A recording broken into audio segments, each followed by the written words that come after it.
sistema penitenciario. Así que en este sentido con Dana trajimos a un invitado muy especial para hacer unas preguntas. Dale, vamos a presentarlo para ver en profundidad y analizar en profundidad este tema, ¿no? Bueno, estamos en comunicación telefónica con el abogado especialista en Derechos Humanos y Derecho Constitucional, Martín Casais Celis. Buenas tardes, Martín. Federico de este lado, Aldana y Candela te saludamos. ¿Cómo estás? Hola Federico, hola Aldana, hola Candela, ¿cómo están? Bueno, bien. Bueno, ya acá estuvimos recién dando el contexto de lo que había anunciado el presidente Javier Milei. Y bueno, en base a esto, ¿es legal prohibir el traslado de presos basándose en cuestiones de género? Bueno, responder esa pregunta es un poco complejo, porque más allá de la legalidad o no de una determinada decisión en un contexto de un gobierno que considere oportuno adoptar esa decisión, existen cuestiones previas que nos condicionan a todos, como habitantes, como políticos, como ciudadanos en general, que son la normativa, los derechos que se encuentran vigentes, que están protegidos tanto nacional como internacionalmente.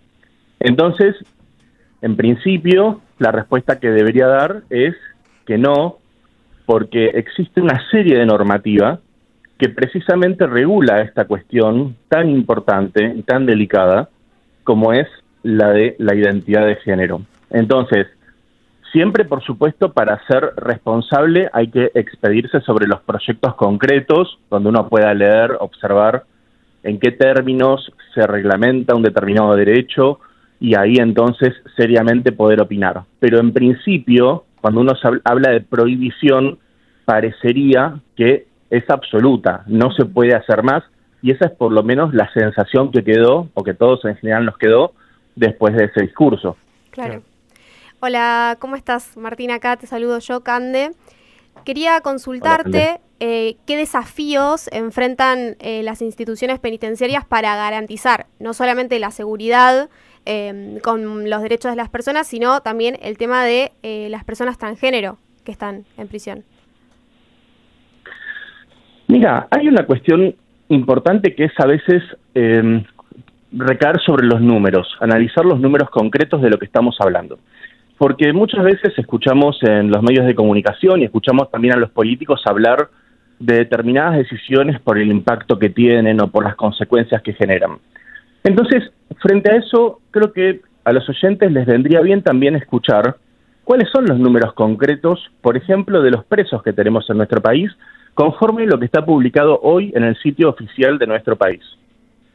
El total de presos federales que tenemos, que es el ámbito de competencia en el cual el presidente podría tomar esta decisión, porque recordemos que tanto a nivel nacional, es decir, federal, como a nivel provincial existe servicio penitenciario, por ende las decisiones que toma el presidente o su ministra son siempre en el ámbito federal, donde tenemos un 13.883 presos, casi un 14% de los presos totales que tenemos en todo el país.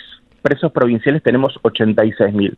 Entonces estamos hablando de apenas un 14% de la población carcelaria, ¿no? Esto en primer lugar.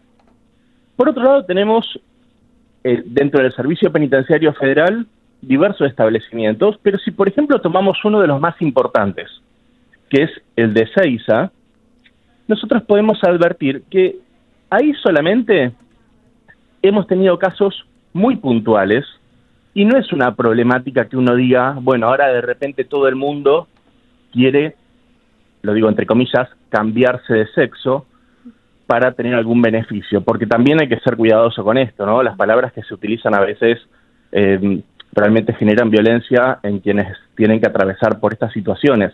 Esto no es, nadie quiere cambiar de sexo, en todo caso lo que se hace es una readecuación conforme la identidad, la forma en la que uno vive y siente internamente el género que al momento de nacer se le atribuyó.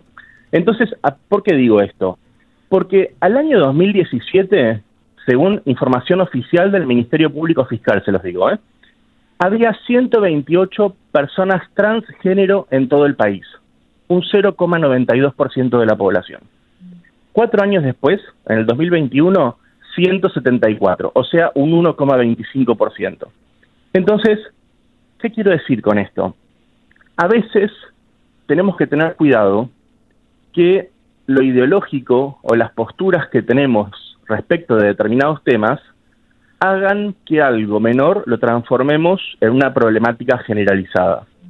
Que el señor, que es el jefe de los monos, ¿sí? Concretamente hablo del caso de Ariel Guille Cantero, quiera cambiarse, como dijeron, de sexo o readecuar su género conforme a su identidad, bueno, podrá analizarse concretamente ese caso y ver si efectivamente existe esta cuestión, esta necesidad, o si es algo vinculado con el oportunismo. Pero no podemos, por un caso, generalizar algo a toda una comunidad que, como vemos, es muy menor, pero que no por eso deja de padecer consecuencias si no puede hacer esta readecuación. Martín, entonces, los desafíos que tiene, sí. Perdón que te interrumpa. En relación a esto último que por decías, me parece que está bueno preguntarte cuál es ese sistema de evaluación. ¿Cómo evalúan que alguien está siendo sincero con el requisito que tiene, que es un requisito totalmente válido, que lo tiene que tener aún estando en la condición en la que esté? Mira, si vos vas a la ley 26.743, que dicho sea de paso, fue aprobada con el voto de 167 diputados y solo 17 votos negativos, con gran consenso, muchos de los cuales son diputados que pertenecen hoy a todas las fuerzas políticas que están actualmente en el país, y de los 72 senadores, por 55 votos a favor y ninguno en contra. Digo esto para enmarcar. Según lo que dice esta ley, los únicos requisitos son tener la edad de 18 años, hacer el trámite ante el registro, expresar el nombre con el que eligió para que pueda ser llamado de esa forma, y no hay ningún requisito ni de intervenciones quirúrgicas, ni tampoco de terapias hormonales, ni de tratamientos psicológicos. Por ende, no le podríamos pedir a un interno ser sometido a determinadas pruebas o ser sometido a operaciones o a tratamientos hormonales para acceder a este derecho, porque estaríamos violando la igualdad frente a quien no está detenido. Entonces, ¿cómo se puede advertir? Bueno, existen informes de conducta dentro del sistema penitenciario. Existe un control permanente, digo, es una verdad de perogrullo lo que digo, pero permanentemente se está observando la conducta que tiene un detenido. Entonces, cuando uno habla de identidad de género, estamos refiriéndonos a personas que no solo viven su género de manera diferente a como aparentemente se observa por sus cuestiones fenotípicas, sino que además incluye expresiones como la vestimenta, el modo de hablar, los modales. Digo, una persona que de repente un día se levanta y dice, quiero readecuar mi género, por supuesto no va a ser la misma situación que alguien que vemos que durante meses viene con una determinada conducta que claramente uno no puede sostener en el tiempo si verdaderamente no la siente. Entonces, puede efectivamente analizarse a través de los informes que se van generando con el control de los detenidos. Martín, ¿cómo estás? Acá te habla Aldana. Yo te quería preguntar sobre, bueno, lo que afirma el gobierno de que este pedido de Ariel Guille Cantero, el líder de la banda de los monos, sí, por hacer un cambio de identidad de género, le daría ciertos beneficios, o sea, que es un oportunismo que él está tomando de las leyes establecidas. Ahora mi pregunta es, ¿cómo lo beneficiaría a él, según lo que cree el gobierno, esta decisión que él habría tomado y había solicitado a través de los habeas corpus? Bueno, mira, si nosotros escuchamos un comentario así, lo primero que se nos podría ocurrir pensar es que quienes son trans o travestis que tienen algún tipo de tratamiento especial, o que las mujeres tienen algún tipo de tratamiento especial en el sistema penitenciario. Lo cierto es que en varias unidades del sistema penitenciario, en varios establecimientos, existen incluso pabellones para personas trans, por ejemplo, en Ezeiza. Pero, a su vez, si observamos las denuncias internacionales en materia de abusos, de violación de los derechos, de violaciones, de torturas y de maltrato contra personas trans, evidentemente, lejos de estar en una mejor situación, yo creo que estarían expuestos a mayor riesgo del que tienen actualmente estando en el lugar en el que se encuentran. Entonces, la verdad es que me cuesta entender cuál podría ser el beneficio que podrían tener, porque además, si observamos un poco los casos que se mencionaron, los casos más resonantes del último tiempo, los casos de los policías de Córdoba, de Roque Bonaldi, de Víctor Hernández, ¿no? que pidieron su cambio de sexo, como dicen, o como se debe decir, su readecuación. En el caso de ellos, justamente, por ejemplo, no piden cambiar de pabellón, piden solamente que se readecue para que su identidad sea la correcta. Entonces, no hay una problemática ahí. Ahora, tenemos sí un caso como el de Gabriel Fernández, después que fue Gabriela Fernández, que violó y embarazó a una compañera de celda. Bueno, está bien, puede que haya casos, por supuesto, pero me pregunto si por un caso, o 2, o 3, o 10, tenemos que eliminar la posibilidad a todos, entonces, ¿cuánto hay de prevención, cuánto hay de seguridad y cuánto hay de ideología? Porque si fuéramos al caso, los habitantes, quizás, cansados de políticos y de todo lo que hacen durante tantos años, ¿qué tendríamos que hacer con ellos? Y sin embargo, siempre tienen nuevas oportunidades de poder hacer las cosas distintas. Entonces me parece que no hay que aprovechar esto, porque si no mañana va a pasar que un hombre mate a su esposo porque tenía problemas psicológicos o porque, era un asesino, como lo quieran llamar, lo digo bien, como le gusta decir muchas veces a la prensa, es un asesino, ¿no? Y entonces, ¿qué? ¿Prohibimos el matrimonio igualitario porque un hombre mató a otro? O sea, ¿qué tiene que ver una cosa con la otra? Bueno, esto es lo mismo. En todo caso, el Estado tiene que poder garantizar la seguridad y tiene que poder garantizar que se ejerzan los derechos en condiciones de seguridad.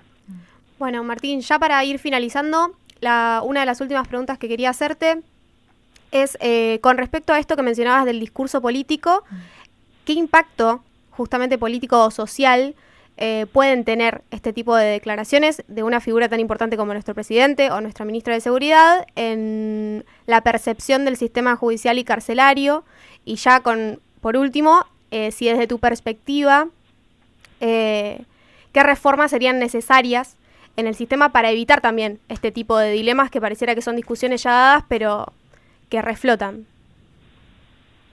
Mira, empiezo por la primera. Yo creo que esto, a personas que viven verdaderamente con mucha angustia, atravesando situaciones verdaderamente dramáticas, donde según el último informe del año pasado del Ministerio Público Fiscal, muchas han ejercido de la prostitución o trabajan en condiciones infrahumanas porque no tienen las posibilidades correctas, que de repente también escuchen esto, se vive con pánico a que este sea el principio de algo más. Y lo primero que se plantean es, quieren dejar sin efecto la ley de identidad de género. Esto yo, por supuesto, que no lo puedo afirmar, no conozco a los miembros del gobierno y no creo, además, que quieran hacer eso, porque verdaderamente sería un problema. Y con esto que te digo que sería un problema, voy hacia la segunda pregunta también. Nosotros desde la propia Constitución tenemos garantizados los beneficios de la libertad para todos, tenemos en el artículo 15 el beneficio del derecho a la libertad, derecho a la igualdad, el derecho a la intimidad, tenemos tratados internacionales con jerarquía constitucional donde se protegen además todos esos derechos. Entonces, todo eso hace que por más que uno tenga legitimidad de origen porque fue elegido por el pueblo, no puede ir por sobre las normas que están reconocidas, por sobre los derechos que están reconocidos no solamente en las normas nacionales, sino también internacionales. Entonces, en virtud de eso, cambios habría que hacer muchísimos, porque vos imaginate que nosotros tenemos principios que responden al derecho internacional, en virtud de los cuales no se puede retroceder en materia de derechos humanos. La progresividad de los derechos hace que nunca podamos retroceder. Entonces, si nosotros hacemos esto, estaríamos generando un agravamiento en las condiciones de detención de esas personas trans que quieran readecuar su género conforme a su identidad. Y cuando eso pasa, cuando hay un agravamiento de las condiciones de detención, existe una garantía que es el habeas corpus, y existe una ley específicamente también para eso. Entonces, ¿qué habría que hacer para poder avanzar con esto? Bueno, en primer lugar, denunciar los tratados internacionales, porque la propia Convención Americana sobre Derechos Humanos y el Pacto Internacional de Derechos Económicos, Civiles y Políticos establece que la cárcel es para resocialización. Entonces, ya de por sí, si no permitimos que una persona adecue su género, evidentemente estamos violando eso. Y por otra parte existen los principios de Yogyakarta, que son súper importantes, porque justamente refieren específicamente a la gente detenida y que tiene que ser tratada de forma humana, asegurándoles el acceso a la salud. Imaginen que un tema de identidad tiene que ver con la salud psicológica también. Sí. Que las condiciones de detención sean las adecuadas. Es decir, hay un montón de principios que surgen justamente de la ONU, de los principios de Yogyakarta, que harían imposible avanzar en algo así sin denunciar, cuando digo denunciar es sin irnos, para que la gente lo entienda, de los tratados internacionales, lo cual sería un retroceso enorme para nuestro país, después de que justamente el presidente Menem, que tanto se lo cita, ¿no?, haya propiciado una reforma constitucional donde se incorporaron estos mismos tratados que hoy se sacarían. Bien, Martín. Bueno, muchas gracias por tu tiempo y por participar de este debate y ayudarnos también a comprender un poco más y a informarnos un poco más sobre este tema que se dio, ¿sí? Gracias, Martín. Muchas gracias a ustedes por la invitación. Gracias a vos. Saludos. Y estábamos en comunicación telefónica con el abogado especialista en derechos humanos y derecho constitucional, Martín Casais Celis. Sí, estábamos hablando ahí un poco de esta cuestión del presidente Javier Milei y Patricia Bullrich, que salieron a hablar por el pedido del líder de la banda de Los Monos a hacer una reasignación de sexo. Y bueno, él nos estaba aclarando un poco con información legal, me parece. Claro. Sí, muy claro. Sí, me pareció muy importante tener su voz acá, muy adecuada a la elección que hicieron Dana y Cande del entrevistado, porque la verdad es que explicó todo muy, muy claro. Que venga acá a dar clases de derecho. Sí, estaría buenísimo si nos sigue escuchando. Sí, que reclame un lugar en la cátedra acá, Sí. porque es muy claro cómo nos explicó todo. Para quienes ya hemos cursado derecho, es cierto. Yo todavía no la hice. No es cierto todo lo que dice, esta cuestión de que más allá de que vos hayas sido elegido por el pueblo, eso no te hace superior a las normas escritas y a violar los derechos ya conquistados, ¿no? Sí, es muy interesante lo que mencionaba, lo dijo varias veces sobre la ideología. Sí. Y me parece que eso es algo que yo lo vengo viendo bastante. Y es que en realidad no sé si hay un discurso político tan firme, o sea, obviamente sí lo hay en lo económico, pero sí hay un discurso ideológico muy fuerte. Sí, muy que fuerte, va más allá que va más allá de las políticas, de las decisiones políticas que se puedan llegar a tomar, me parece. También hicimos una entrevista, ya no me acuerdo hace cuántas semanas. Cuando fue lo del movimiento de mujeres. Bueno, también se mencionaba esto, ¿no? Como mujeres y diversidades y toda la falta, no solamente de sostén y de ayuda económico, sino la violencia simbólica. La violencia simbólica, claro. Que hay detrás de las decisiones. Ya aprovechando que ya nos vamos a ir a una tanda, yo quiero decirle a nuestros oyentes que en el primer bloque Cande estuvo hablando un poco de la situación de los jubilados en Argentina y de las nuevas medidas que tomó el gobierno para que puedan conseguir los medicamentos gratuitos. A razón de eso, Dana Di Pietro había preparado un clip y un video que estuvimos viendo por streaming que pueden encontrar en nuestra cuenta de Instagram, @ultimotren891, que ya está cargado y lo pueden pasar a verlo cuando quieran, por si se lo perdieron en el primer bloque. Por supuesto, y ahora les damos ese tempito para que vayan a buscarlo y nos sigan también de paso en Instagram. Obvio. Ya volvemos.